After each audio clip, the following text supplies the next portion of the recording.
everybody. It's Angelica from Indie News at Noon. I'm here with Michael Alago, legendary A&R executive. Michael, why don't you tell us what's on your resume? Oh boy. And well, first of all, it's so good to be here with both of you, and thank you for taking the time to interview me.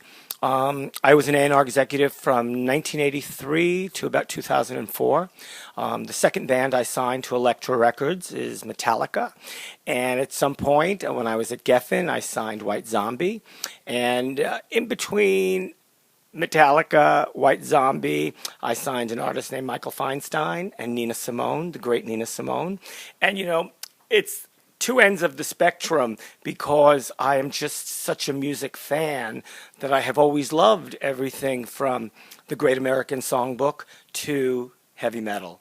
So those are just a few of the artists that I've worked with. It also includes Johnny Lydon from the Sex Pistols. I signed his band PIL to Elektra Records at some point. I've worked with Alan Vega from Suicide. And the only artist I've worked with recently is Cyndi Lauper. I A&R'd her last two albums, and the last record we made together, Memphis Blues, was nominated for a Grammy for Best Contemporary Blues Album. So you're a big presence at this year's CBGB festival, and we've been covering that as you guys have been following it. We sat in for both of your panels. Tell us a little bit about the first panel. Really thrilled and excited because I was on a panel about CBGB, and it was a panel about telling stories about being there. And, at first I wanted to say to everybody, well, I got there in 1975 and I left in 2006. That's it, which is true, but not really fair to say that. I kind of grew up at CBGB. I was an underage teenager that for some strange reason never got carded as a youth, and lucky you. I know, it was crazy but true. But remember also, New York was a different New York then. It was grittier and dirtier and more fun. What that did for me was it introduced me to an array of bands, from the Dead Boys to Patti Smith to Talking Heads to the Ramones, and each of those bands had a very unique sound, and that kind of informed more of my music sensibility. I got my first job in the music business at the Ritz on East 11th Street, which is now called Webster Hall. And at some point, I knew that Bob Krasnow was leaving Warner Brothers to become the chairman of Elektra Records. And between Jerry rooting for me, even though he didn't want me to leave the Ritz, and a dear friend of mine, Mitchell Krasnow, and I think I can safely say that he liked my knowledge of everything from the Great American Songbook to hard rock and heavy metal. And I think being young, I was maybe 21 years old, I think he liked my enthusiasm, and he hired me. Yes. Yeah, so you had a pretty colorful history in the music business so far, so much so that, Drew Stone, who is a filmmaker, has picked up on it, and he's actually making a movie on you, right? Yes. Tell us a little bit about that. Really, I'm so... Well, what's it called, first of all? Oh, I don't know if I can cuss on this show, but I always feel so weird. It's called Who the Fuck Is This Guy? The Journey of Michael Alago. Drew saw me backstage for years at every darn show, and he used to always say, who the F is that guy? Well, we became fast friends in 1999 when he was looking after a group called Sub-Zero, and I had just made a Misfits record for Geffen Records called American Psycho. So I joined them all on the road in Europe, and that's how we became acquainted. Then there was really like this non-period because he was doing his thing and I was doing my thing, so we didn't really connect.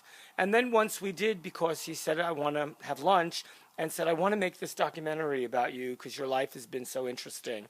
I was just so pleased. And the trailer is really cool because Jason Newsted, formerly of Metallica, is in the trailer. Sean Isolt, bass player from White Zombie, is in the trailer. And my really great friend who I love and respect so much, Philip Anselmo, the lead singer from Pantera and Down, yes, is in the trailer. And so it really gives the trailer a real good sizzle. In our blog post, we've included the link to the Kickstarter campaign as well as the link to the trailer. So make sure you guys check that out. Oh, that's cool. Thank you. I want you, Michael, just to tell us what's on the wall behind us. What are these silver shiny things? I guess we're sitting in Well, 3 platinum records. One is Metallica's "And Justice for All." One is my brain just stopped. Oh yes, White Zombie's "Astro Creep" record, and White Zombie's debut record, "Las Exorcisto," Devil Music Volume 1. Yeah, that was the record that I signed them to Geffen Records for, and it's really a stunning record. Wow, so you know all these people, you've done so many different things. What advice would you give to someone who's been in the middle of so many different facets? What advice would you give other indie artists who are trying to get noticed and trying to get represented? Well, I think new artists should play live all the time. And you better play live as if your life depended on it, because you never know who's going to be in the audience. And if you are that good, then you're going to have fun doing it all the time.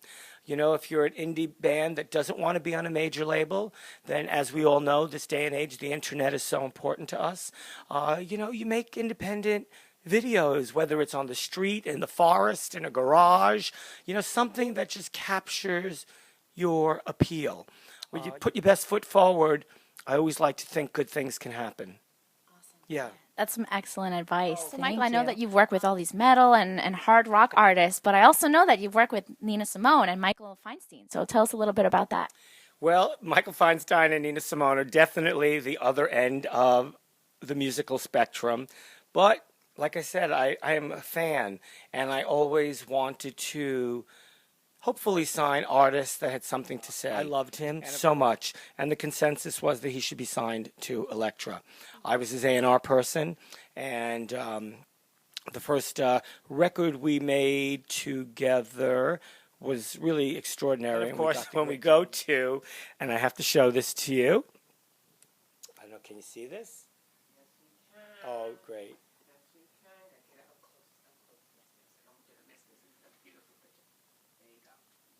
Yes.